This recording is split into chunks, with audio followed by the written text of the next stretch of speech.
So I'm sitting here with Lance and Sonia. Why don't you tell me a little bit about you guys and the name of your business? Well, we are Antique Barnwood Reclaimers. We've been reclaiming barns for over 6 years, and our ultimate goal has always been, let's get into the cities, because we are supplying people in the cities every week, and we just fell in love with the product and the outcome of the product, and it's been our passion. That's great. So what made you get into this, Lance? What was your inspiration? Well, with her being from South Dakota and having kids out there still when we first met, I found myself going back and forth every other week, and I wanted to put an end to all of that and be able to just focus more on us. So this was one of two ideas I came up with and just started taking off from there. So how it really came up, Lance loves to cook. He takes forever cooking. You were talking about pasta earlier. Yep. So Lance, he'll cook a phenomenal meal. But out in South Dakota, we're like the last stop on the semi-truck, right? For produce. So Lance is like, I'm going to build a planter's box, and I'm going to build my own herbs and basil and tomatoes, and so we'd have everything fresh when he wanted to cook. Sure. So he had to find material to build this planter's box. She wanted an old world theme in the house. And I kept seeing all these barns that had fallen down and stuff like that. So I stopped at one of them, and basically, as the story goes, is that the barn owner said, no, you can't have just a couple boards, you got to take the whole thing. And so then I started advertising on Craigslist that I could build anything from barnwood that somebody might want. And all of the replies were, we don't want you to build anything, but can you supply the barnwood?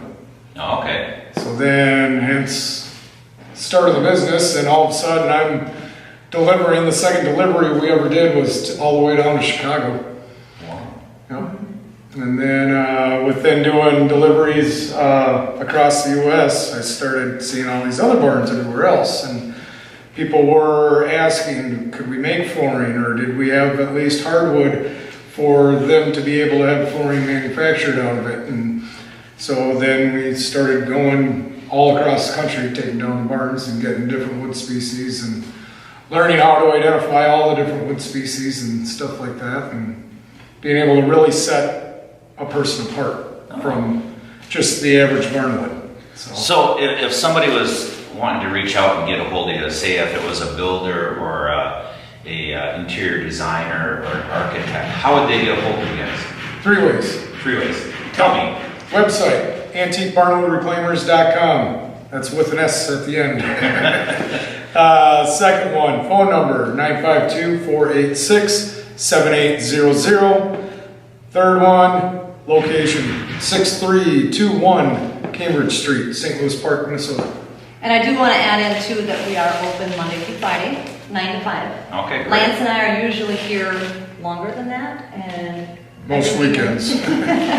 But we don't guarantee it. So what we do guarantee is the 9 to 5, and we do have an office manager that's here to answer the phones and keep people updated on their projects, because we do a lot of custom doors and custom tabletops, wall coverings, flooring. So that way we can let people know where we're at in the process, and speaking about process. So Lance is phenomenal with having buddies that know how to do things, right? So he's got a buddy that can make programs. So we have this whole process for this business in particular that we're going to have this web designer put together. It's basically an app. Okay. And it's going to be, when you order something from us, you can check and you can see where we're at. Where it's at in the process. That's when your delivery is going to be. Barnwood's hard enough to work with in itself, which is why we want to mill everything up and make it more friendly. Right. We want to speed up the contractor's time putting it up. Every cut that you don't have to do on site will save the contractor time and money. But back to actually getting this app going, it's just going to speed the process up, they won't maybe have to make that phone call in here. They'll just go online and say, okay, it looks like they're shiplapping today. Okay. It looks like they'll be delivering Friday. So if somebody was to come to you and say, hey, you guys, I'm thinking about putting in a door, and I want it made out of barnwood, and it's going to be a front door to a house. Like, what type of lead time should they be kind of looking for on a project like that versus maybe they're doing a bar top out of reclaimed barnwood? I would, for most lead times, I would say, depending upon the current workload that we might be under when you come in ready to sign up and give us the green light go, it's going to be 4 to 8 weeks on the average. It could be quicker, but that's going to be the average, 4 to 8 weeks for a project. Yep. Okay, and then they come in here, and I know that you got some beautiful samples in your showroom here of some different types of woods. So speaking of that, what are some of the different types of woods that you guys have here in the different barnwoods that you sell? Well, like this right here is mixed hardwoods, primarily oak, but there's probably some hickory or some Promethean in it or what have you. This guy right here is going to be your brown pine boards. We've got several different examples on how each wood species weathers and grays kind of differently. This right here is poplar, and that's how that grays. On the back side of this, there's pine, and how that grays. On the back side of that one, there's oak, and how that grays. We've even got walnut that's been used as barnwood siding on the barn, and we can show you how that weathers. And then we run into very unique and different stuff like this one right here, which is gum tree. It's got lots of really cool multicolors, really kind of wicked looking grain patterns that really don't make too much rhyme or reason. That's more of a straight grain there. All right. But like on the end grain, you can see how it looks like almost like a water stain on it. Oh, okay. And they can get real goofy looking. But it's some really cool wood. And then we do all the live edge slabs also. We can build out bar tops, countertops, tables. 2 of the tables we're working on right now, one is actually 17.5 feet long by 9 foot. That's a barnwood table. And then the other one that we're working on is a black walnut live edge slab table. And that one's going to be, once again, 5 foot long, or 5 foot wide by 9.5 feet long. Okay, so some big projects though. Yep, and then we custom make all of our bases. We do all of our metal fabricating right here in-house. Oh, okay. Yep, and yeah. All right, so I know that you were talking about flooring, that you have flooring. So what are some of the flooring species that people should be talking about if they wanted that barn look? What's a better wood, maybe a harder wood, I'm guessing, than a softer wood? Correct. What would be some of the woods that they'd consider for flooring? Like on our mixed hardwoods, we'll do a mix of more closed grain hardwoods, such as like maples and birches, gum tree. We might blend those together to give, but then skip plane and leave some of the saw marks in and everything else, but that'll go together better. We do what's called an open pore, porous wood, which is going to be like your oaks, chestnut, hickory, Promethean, those type of woods. Those blended together are just like in our showroom floor. You get a good balance. It doesn't make much sense for somebody to pay us to separate out like a white oak from red oak. I mean, just put them together, you're never going to know the difference, and it's not worth the money. But we also have another product that we create. We cut open the beams out of the barn, and then we'll make flooring from the core of the beams. Oh, okay. So you'll get some what looks like a fresh cut piece, but then some of them are going to have a little split or a knot or maybe a little staining from a nail that was once in it, maybe a hole where the nail was, and we call that a touch of rustic. And there is when I would say pick your wood species. Oh, okay. So that it's more unified and gives you a better look overall. Now when you're working with all the different builders and designers and the people that are coming to you, are you seeing most of the stuff is here locally in Minnesota, or are you shipping out nationally? Can somebody that's doing a project in, say, Colorado or Philadelphia give you a call and say, hey, can you create something and ship that to us? Yep. Okay. Yep, and if, so like right now, we're currently working on building a clientele to justify opening up a second location, and we currently, right now, that'll be somewhere in and around the Denver area, Denver, Colorado. But we'll get our product to anybody and at a very reasonable shipping rate, because most of the time, as long as the order's big enough, we'll load it up and drive it on out to you ourselves. Okay. So you do some custom installing too, if it's a big enough project? Very little. Very little. So yeah, it's we've up got to the builder to put the finished piece in. Yeah, and one thing that's really nice about Lance's construction his whole life is that he can read blueprints. So that's one of our things. It's like, if you don't have an estimator on staff, send us your blueprints. We'll add up what you need and we'll give you an estimate. We can usually do that within a day or two. Okay. So if a builder is reaching out to you and said, we're going to be doing a rec room and our customer wants a barnwood flooring or maybe even a barnwood wall, they can send you a set of blueprints and you should be able to estimate that out in 1 to 2 days and get that back to them. Mm-hmm. Or even a whole house, where people want wall covering here in this spot and flooring on maybe 2 floors.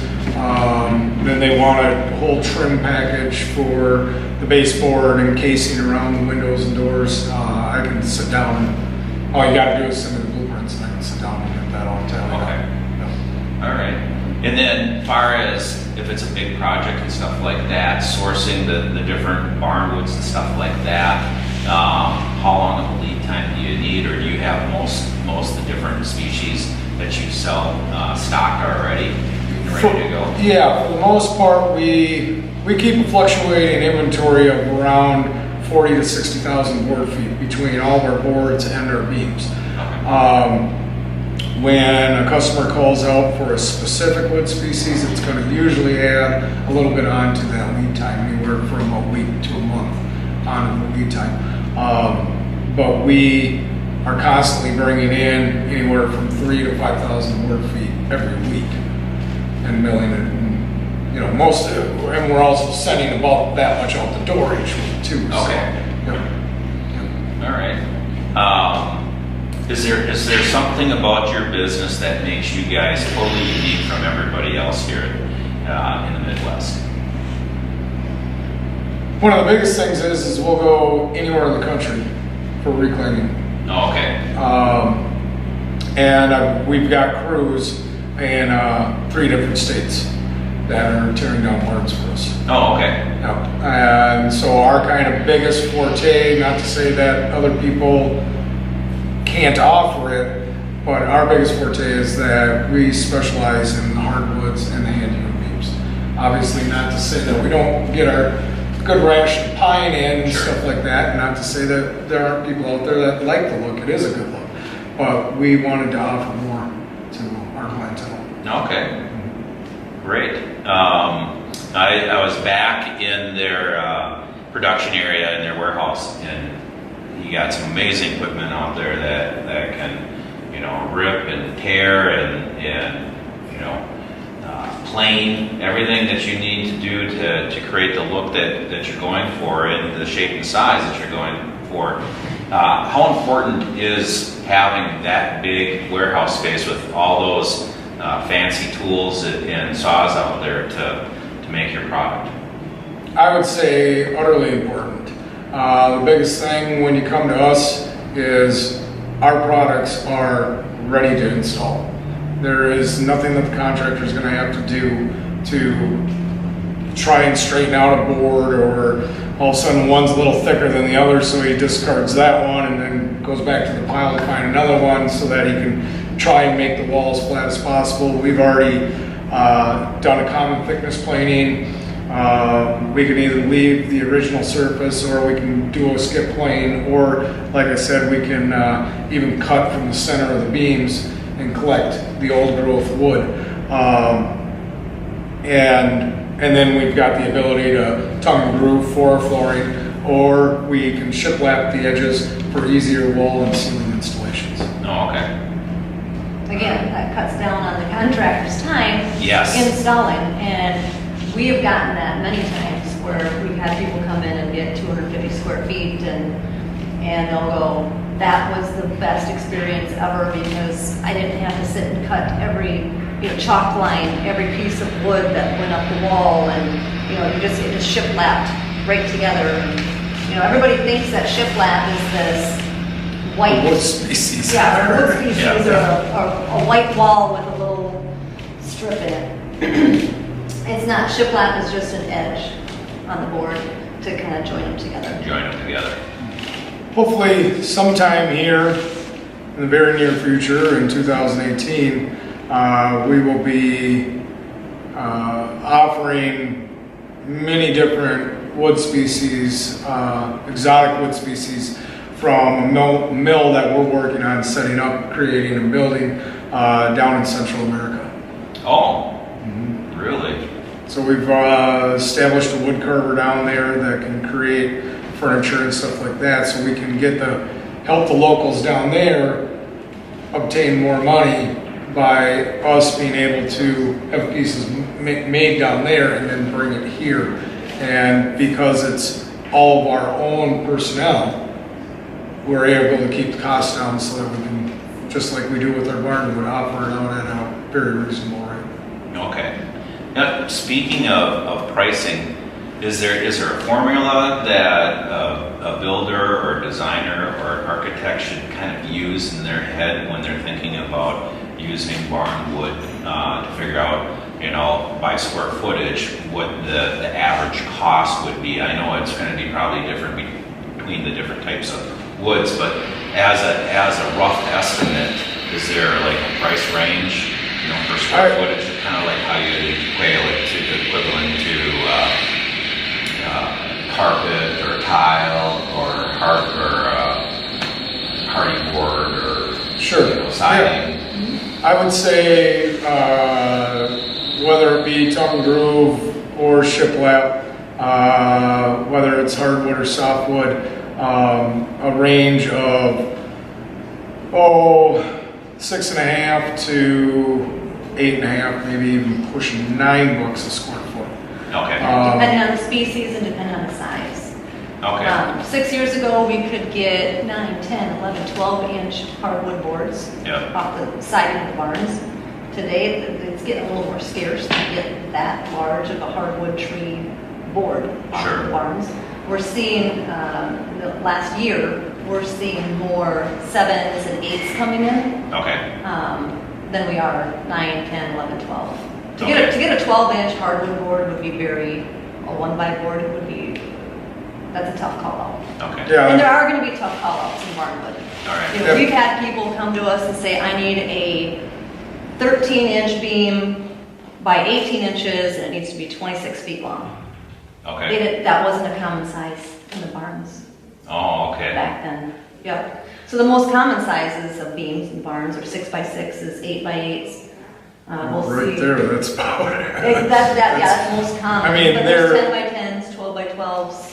Right, but the ones that get above 8x8s, most of the times, they're rounded on two sides. Okay. And then flat on two sides, where people want a fully square beam. So a lot of the bigger beams were used in the local town granary, but they're usually a lot shorter. They're usually an average of about 12 to 15 feet long. Okay. Whereas in a barn, you're going to get up to 50, 60 feet long. But, you know, the bigger it is, the longer lead time we need. That, or we've got to build you that, a box beam, which we don't have any problems doing. We use a locking miter joint. It's very secure, very good, very tight. And we can build out a box beam to any size that you want. Once again, like what you were kind of touching on, another thing that would increase pricing a little bit, hence the reason why I'm giving, you know, a fairly wide range of pricing, absolutely. Is if you call out certain sizes versus if I can just map out your floor and make sure I've created enough rungs to make it across your floor in each size, that gives me the ability to shorten that lead time and keep my costs down. Because I can take whatever's coming in as long as I can get across your floor.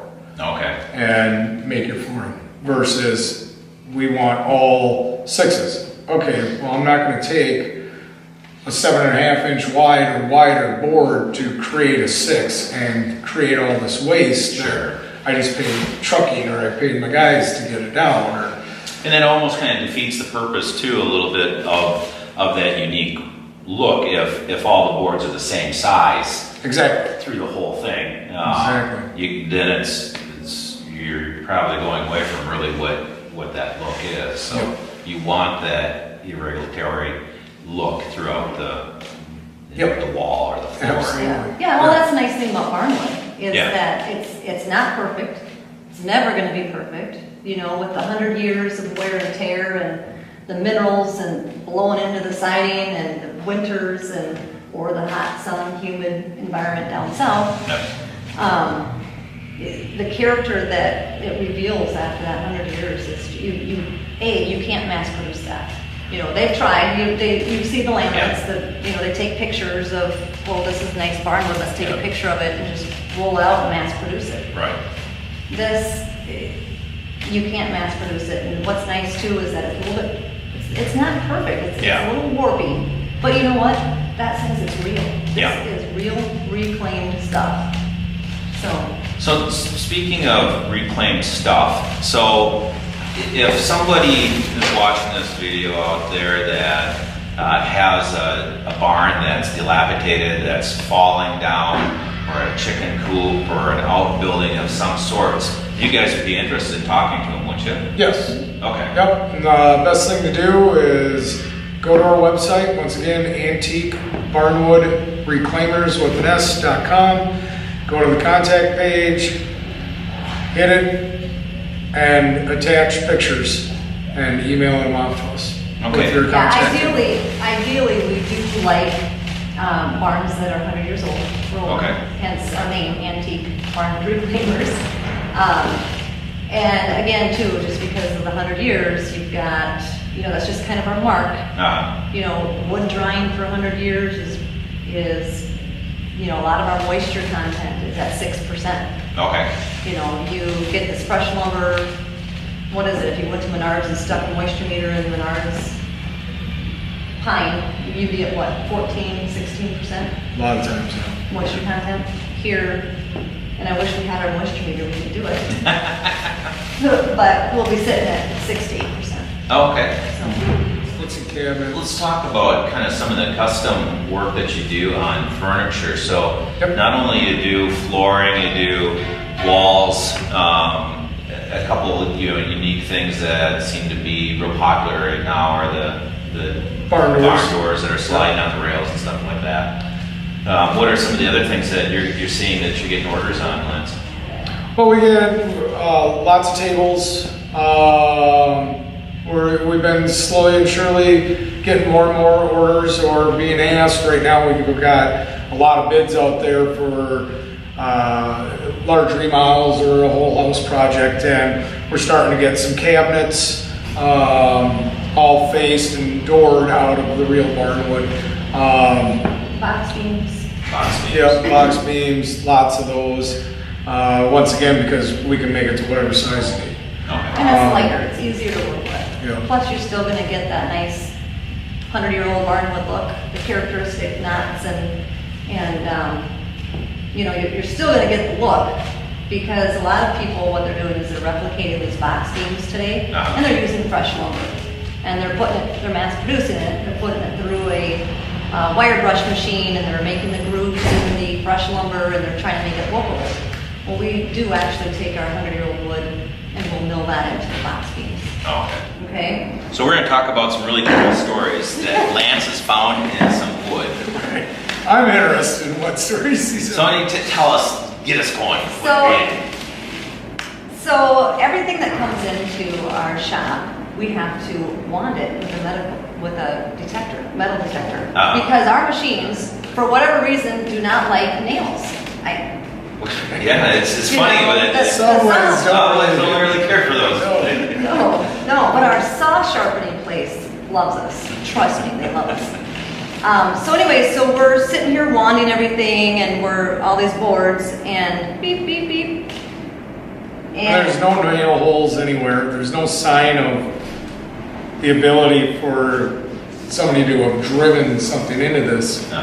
And so then we start digging into the wood, because it's like, okay, maybe something grew in the tree.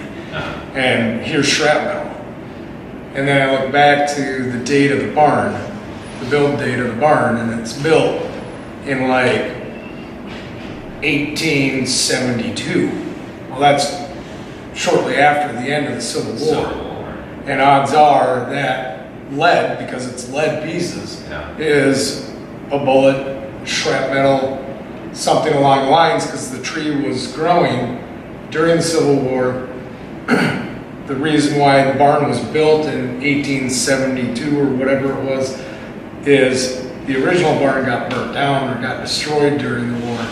So after the war is over, it takes a little while to rebuild the barn. Yeah. And up comes the new barn, cut from the local trees. Well, the local trees are the ones that are growing near the old original barn. So she's telling me that next time I find this stuff, we're gonna go get it tested. And see how old it actually is and how accurate.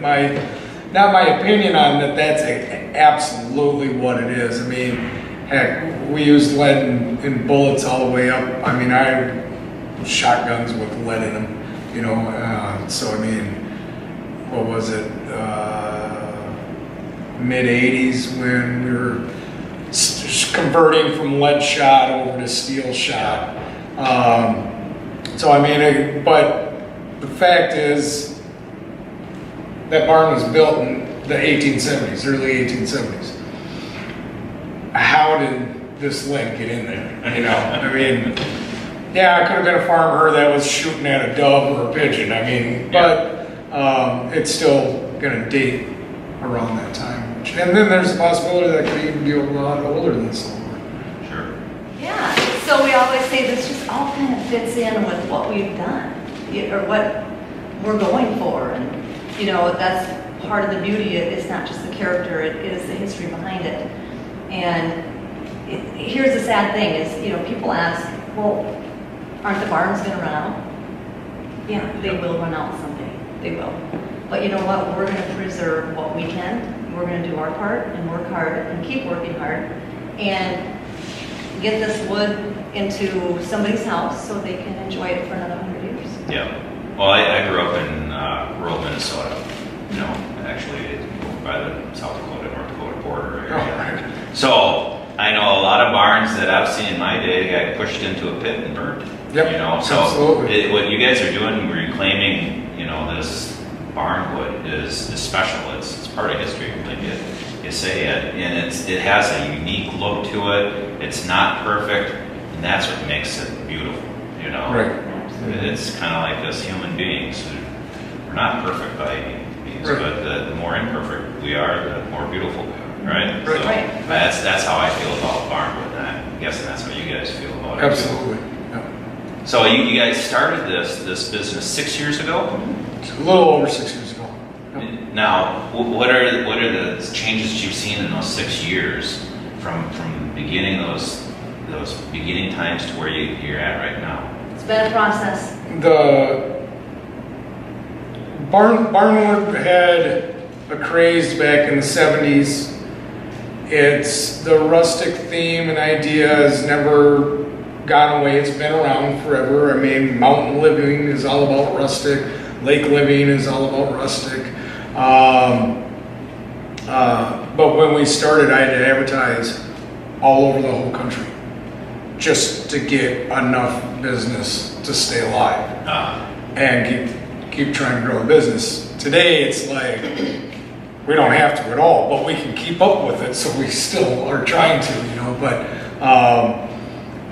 just the kind of craze that's happened lately in the last few years. I mean, we don't get out and go shopping very often, but we were just over at Mall of America, and it was like every store had something that was either it or replicated it. Sure. You know? And I don't mean literally every store, but I mean it was so more than I've ever seen. Right. And maybe we notice it because we're in the business. Yeah. You know, and that could be too. But there were quite a few. I mean, in one store they even had laughing boards, which was probably reclaimed from an old house. You know, the old thin laughing boards that are in old houses. That was one of them. There was definitely some manufactured Barnwood look-alike product, and of course the flooring. There's a lot of the stores that have the flooring and stuff. Yeah, and they don't have to, and some of them weren't even finished. You know, you don't have to put a finish on Barnwood. Right. And you know, and that's important to let everybody know too. Of course, you know, one of the reasons why people do finish is to protect. You know, if you're going to use a Barnwood as a table, you would want to use a foodborne finish. And that's probably something else that we should talk about too, what we found out throughout the years.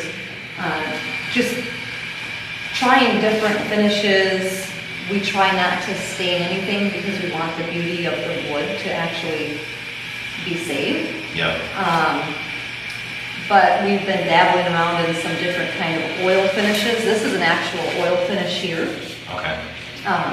So this is a barn board, came right off the siding of a barn, planed it down to 3/4 of an inch, and at this point is where we could put like a shiplap edge on it or a tongue and groove edge. But we put some oil on it, and it just kind of makes those grains just pop out just a little bit more. And with that old growth, you know, trees grew so much slower back then. You know, it's our nation's first clearing. I mean, really. Right. And what we tend to try to do is go towards rivers because that's where the trees were most populated. Well, you got all your hardwoods close to the water bodies, different height elevations, latitude, longitude lines, all factors on where different wood species grows and doesn't grow. One of the big reasons why the vast majority of our barns up here are pine, and then you get some maple and you get some birch, you get a little bit of oak, but you can go down south and the entire barn is oak or a mix of hardwoods, and I mean even the siding is. I mean, we get siding that comes in and we cut the end, and here it is, a nice reddish purple, which is black walnut, and they used it for the siding on the barn, and so it's different to go to different places in the country, and that's the biggest reason why we do is to generate quantities in all sorts of different types of wood species, and that barnwood isn't just barnwood. You can do so much more with it. So is there any misconceptions about barnwood, like you put it and install it in your house and it's going to smell like cattle, or it's going to smell like a certain smell? Is that just not really true? Because it's probably been baking for a while. There is a little truth to that, but I'll put it this way. We cut all of our stuff. We process all of our stuff. And if that thing stinks, it goes straight into the trash. That's good. That's good to know, because I know there's going to be some people that are going to ask that question. You know, Right. What I've come to find is that maybe there was an area in the barn that they used for as a hog pen. Yep. The odors that come from certain animals will just embed into the wood. But then knowing that, that's one of the reasons why I try and find out the history of the farm, is to know whether I'm gonna, is this wood when I get it home, is it just gonna reek as soon as I make a cut into the lumber and activate all the smells and, Sure. the minerals that are into that wood. I went to a barn one time and it was a huge barn, it was a beautiful barn, and it was a bank barn, meaning on one side you drove into one level and on the other side you could drive in to the basement level. Okay. Or in other words, and in the basement of this barn they had, I think they must have had a good 200-300 hogs in the barn, and you could just smell the odors, and I'm like, I can't take the barn. Right. Why not? I know what this wood's gonna smell like. I hate telling you that, but I know what it's gonna smell like. I can't do that to my customers. So you're pre-vetting the barns that you're reclaiming, making sure that you're getting good quality wood, and it's not gonna stink, or it's not gonna have something that's not desirable. Right.